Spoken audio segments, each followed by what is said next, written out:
Nous sommes avec Ghislaine, Madame Ghislaine qui travaille actuellement avec l'association LAMP. Elle va se présenter et nous dire un peu ses relations avec cette association et des recherches qu'elle a entamées sur Mame Fallou Fall, Serigne Fallou Fall, le fils aîné de Mame Cheikh Ibrahima Fall, tombé dans les champs de bataille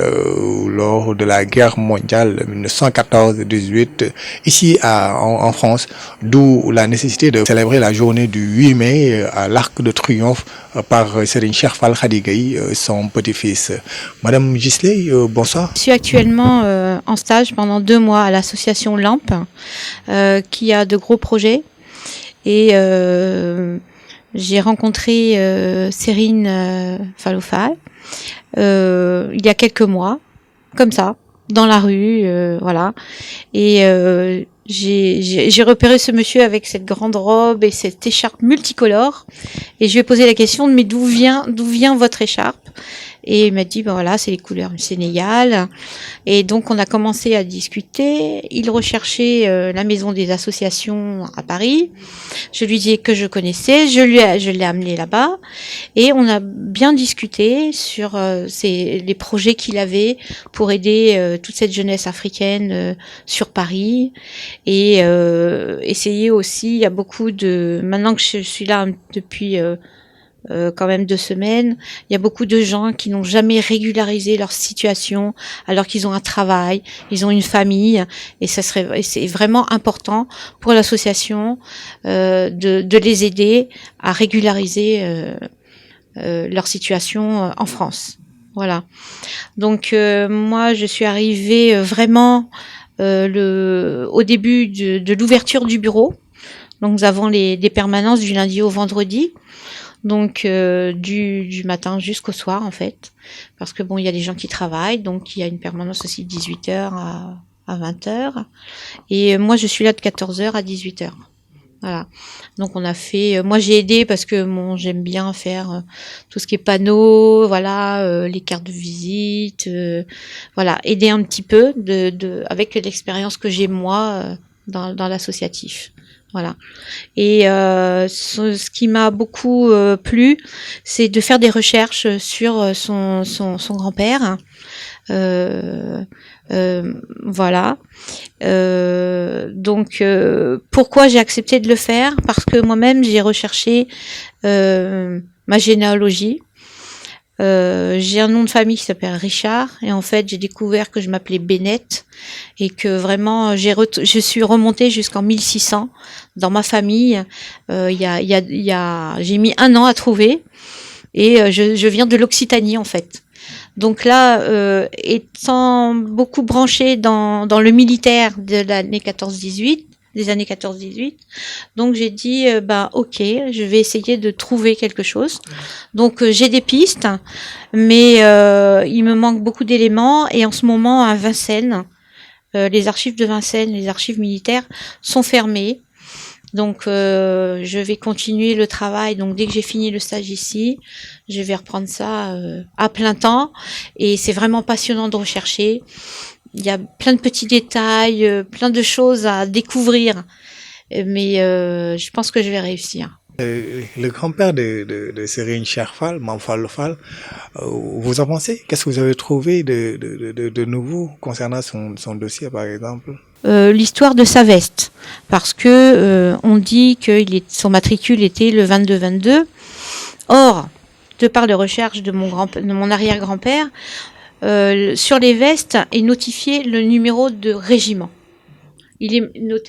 notifié d'un côté et d'un autre, pour quand un régiment en dépasse un autre à terre, ils voient que, ah tiens, c'est le 22e régiment qui passe. Donc on ne voit que d'un côté ou de l'autre. Voilà. Donc ce n'est pas le numéro de matricule. Le numéro de matricule, il va être dans la petite besace qu'ils ont. Ils ont une petite besace où il y a le minimum, un petit peu à manger, des pansements, enfin. Et dedans, à l'intérieur, c'est gravé le nom avec le matricule. Voilà. Donc là, je suppose qu'il a échangé.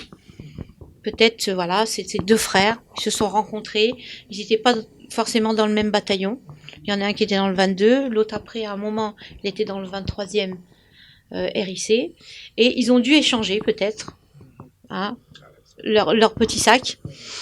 Et du coup, en fait, donc Abdoulaye Fall, parce que Abdoulaye Fall, lui, est rentré au pays vivant. Et moi, j'ai trouvé Abdoulaye Fall mort pour la France, enterré quelque part, même date de naissance, même ville de naissance. Donc voilà. Donc voilà. Je vais creuser ça dès que les archives militaires rouvrent. Je vais creuser ça. J'ai déjà essayé de chercher s'il était dans les disparus. Je n'ai pas tout fait sur les années dans lesquelles il a été dans le 22e ou 23e régiment. J'ai pas encore tout fait parce qu'il y a aussi les archives nationales, mais j'ai pas pu tout faire. Donc ça va être beaucoup de travail, mais j'espère trouver. En tout cas, de savoir s'il est vraiment disparu ou s'il est enterré quelque part. Donc normalement, il a combattu en France, il doit être enterré en France. S'il a vraiment été reconnu. Parce que ce qui arrive aussi souvent, c'est que les gens, malheureusement, ils sont tombés sur une grenade, ils sont complètement déchiquetés, on n'arrive même pas à voir leur numéro de régiment, mais je pense pas. J'ai l'impression que je suis pas très loin, voilà. Donc j'espère pour vous que je vais trouver, voilà. En tout cas, nous l'espérons et nous vous souhaitons bon courage. Juste aussi concernant Serigne Cheikh Fall, son petit-fils, qui est là à Paris depuis quelques années, n'est-ce pas une belle initiative de commémorer son grand-père ou bien de commémorer les tirailleurs sénégalais à l'Arc de Triomphe? Oui, c'est tout à son honneur. Franchement, c'est très bien. J'ai trouvé ça vraiment, ça lui vient du cœur.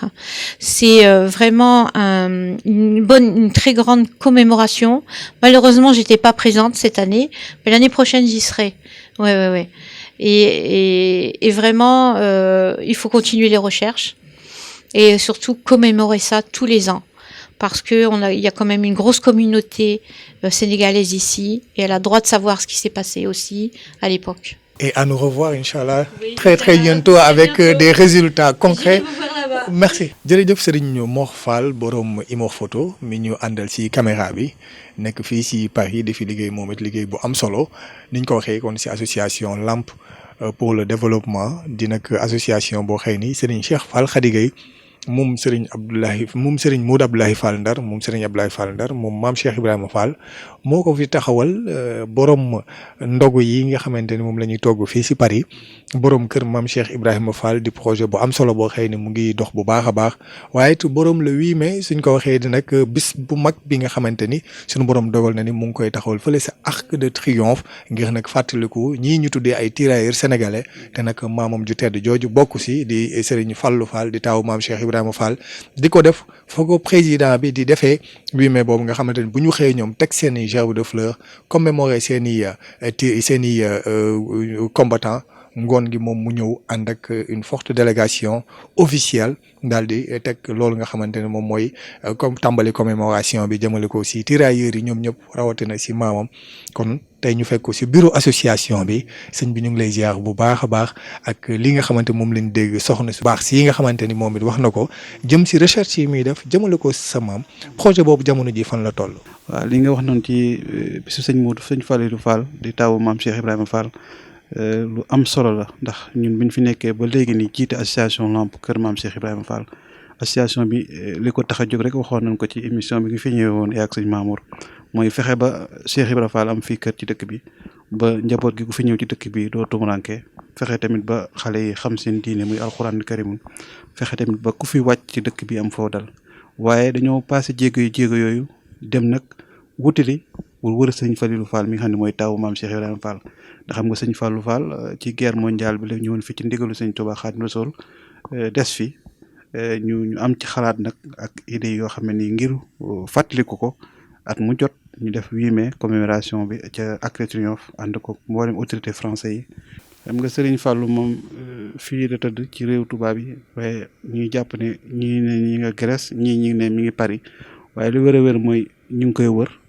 soxna soosu ngeen dajal ci bunt bi soxna gis li moom waa doomi réew mi la fi lay nekk bi yàlla defee ñu xamante fii ci dëkk bi sama tur sax xamu ko Fadilou Fall la muy wooyee jax jàpp ne Fall la tudd waaye xam ndax tur bi rek jàpp sama turu maam bu sëñ Fallou Fall waaw waaye mu ne ko ba sëñ Cheikh Khady Fall la tudd waaye bu ma gisee rek Fallou la muy wooyee waaye loolu ak cant la mu gis ma mu toog ci bis ci benn bërëb di xewlu nii mu gis ma li ma sol mu yére weex yi mu gis ma rek sopp ma daal di ne ma nag damaa bëgg a ñëw jàppante yow ànd ak yow ci liggéey bi ci yàlla def nag boobu ba léegi mi ngi ci liggéey bi ànd ak ñun di yor association comme man waaye tamit yàlla dimbali ko mu am ay diplôme nekk na chef de gare SNCF jaar na ci institut yu bari fii ci France nekk tamit médecine en traditionnel jëkkëram tamit nekk chef taekwondo fii ci wàllum arts martiaux yor association yor mbooloo mu bëree bëri wax dëgg yàlla mu gis liggéey bi neex ko mu ne nag dafay ñaan état France ñu affecté ko fii pour mu ne def stage pour 2 mois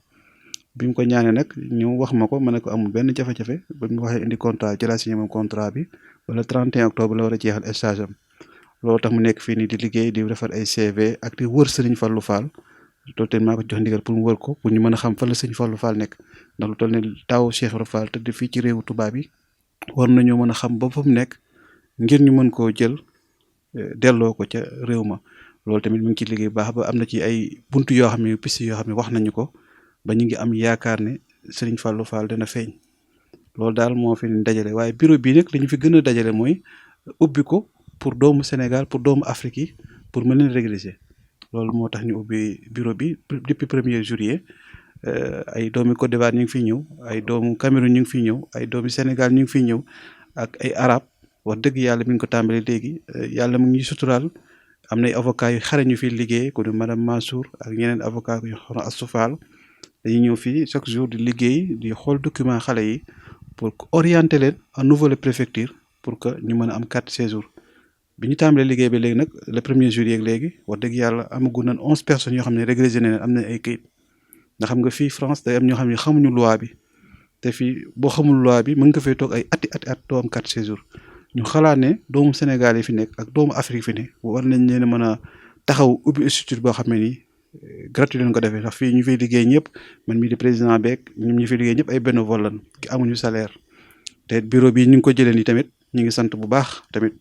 taalib Cheikh Modou Abdoulaye Fall boobu ñu sëñ Sidi Diop ci Allemagne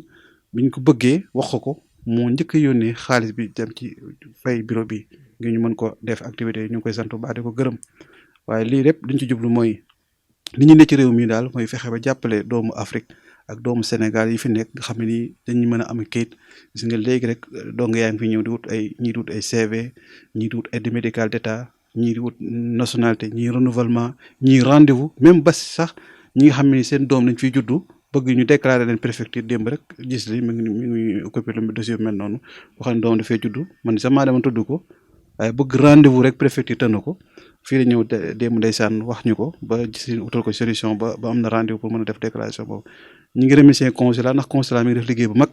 waaye ñun dañoo ñëw ngir jàppale leen ci seen mission bi nga xam ne moom le président de la République jox waaye lu mel nii nag état Sénégal war nañ ci dugal seen loxo ba centre yu mel nii borom idée yu mel nii nguur gi jàppale leen pour que ñu mën ko ubbi fépp ci partout dans la France ndax yaakaar naa ne fii ci Paris benn association la boo xam ne rek boo xam ne mooy taxaw fii jóg di défendre doomu Afrique fii pour ñu mën leen a jox ay kayit ak wàllu logement. kon kàddu yu am solo yi ngeen dégg di rôle bu am solo bi nga xamante ni association Lamp pour le développement taxawal na ko fii si Paris di jàppale bu baax a baax kon doomi Afrique yi de manière générale waaye rawatina doomi sénégalais yi ngir nag monter leen seen dossier waaye kon ngeen xam ni kon rôle association bi gën na rëy ndax fi mu tàmbalee mooy projet Kër Maam Cheikh Ibrahima Fall bi nga xam mu ngi dox bu baax a baax jëm si loolu di toggi ndogu di ko yóbbu si kër Serigne Touba yi 8 mai bi nga xamante ni moom mooy fàttaliku sunu jàmbaar yooyee Serigne Touba Xaadim Rasul yónni woon joxoon ndigal si guerru France 14-18 waaye gis ngeen tey jii bureau bi nga xamante ni day wane ni liggéeyal Serigne Touba amul tànki ginnaaw tànki kanam rek la am Serigne Cheikh Fall Khady Gueye moom Serigne Modou Abdoulaye Fall Ndar moom Serigne Abdoulaye Fall moom maam Cheikh Ibrahima Fall fii ci Paris di ko jaajëfal yan kàddu ngay tëjee. ñu ngi sant bu baax sëñ Aliou te di sant sëñ Aliou Thioune mi borom télévision bi di sant sëñ Mor caméraman borom Imo photo di sant sëñ Mamadou Ndaw suñu xarit bu baax ba di la sant yow it bu baax sa déplacement bi nga am ba ñëw ba fii ci bureau Kër Maam Cheikh Ibrahima Fall ne cëpp ci Paris ñun nga njëkk a woo ñëw tamit ba fii tey seq ak ñun jotaay ngir nemmiku liggéey bi ndax ba nga fi ñëw liggéey bi yegg si wutoon fii tey avancement am na yokkute am na kon ñu ngi sant bu baax di soññu taalibe yi dina xamal ne bureau bi moom bureau ñëpp la mooy dimbali doomu Sénégal doomu Afrique dina ubbi tous les jours lundi ba vendredi même samedi sax day ubbi ngir rek jàppale xale yi ngir ñu mën a am ay këyit ngir mën leen orienté waaye tamit liggéey bi tënkul foofu ci këyit rek waaye kër maam Cheikh Ibra Fall mooy sunu projet boo xam ne ni moom lañ sëmb di soññu di fàttali ko tamit son excellence monsieur le président de la République Macky Sall bu ñu fi recevoir ci avant élection présidentielle yi waxtaan nañ si la ma ko waxoon mooy président ñun soxluwuñu xaalis soxluwuñu lu dul nga jàppale ñu bañ am kër Cheikh Ibra Fall fii kër gu mag goo xam ne ni day am salle am centre d'hébergement am crèche am école ba ku wàcc ci dëkk bi muy doomu Afrique muy doomu Sénégal boo ne kër Cheikh Ibra boo ñëwee ñu mën la faa fat ñun loolu leen koy ñaan nañ ci jàppale xam nañ ne mën na ko te yàlla jox na ko te li mu yor du jeex na ko suñ borom jox na ko na ko ci def kon ñu ngi soññ mboolem taale bi di ñaanal tamit sëñ Mountakha Mbacké Al Bassir suñu xalifa suñu yaakaar suñu borom yàggal ko fi lool te may ko wér di ko noonu nekk ñëw di ko ñaanal sëñ Cheikh Jëmb Fall mu fi nekkal maam Cheikh Ibrahima Fall di ko ñaanal tamit sëñ Mortala Fall xalif sëñ Abdoulaye Fall Ndar di ko ñaanal tamit sëñ Cheikh Bintou Fall mi nga xam ne ni mooy xalif Cheikh Modou Abdoulaye Fall di ziyaare mbokki taale bi yëpp di siyaare waa Lamp Fall TV di siyaare mbokki jullit yëpp di leen wax daal ne bureau bi moom mi ngi fi avenue Italie boo fi ñëw ligne 5 ligne 6 ligne 7 di ubbi tous les jours pour que rek jàppale doomi taalibe yi ngir ñu mën a am ay këyit ba mën a liggéey ba mën a dellu ci réew mi wasalaamaaleykum wa rahmatullahi taala wa barakaatuhu. waaleykum salaam wa rahmatullahi taala wa barakaatuhu doonoon kon ab découverte bu ñu doon def jëmale ko kon ci association Lamp pour le développement fii ci Paris incha allah dañ leen di jox rendez-vous ci beneen ko découverte fii ci Paris ak yeneen réew rek wala yeneen gox ci biir Europe. jaajëfal bu baax a baax Serigne Mamou Ndaw Baye Fall di sunu jëwriñ nga xamante ni ñoo ko fi teewaaleel jaajëfal leen bu baax a baax incha allah beneen rendez-vous du yàgg dara jaa ngeen jëf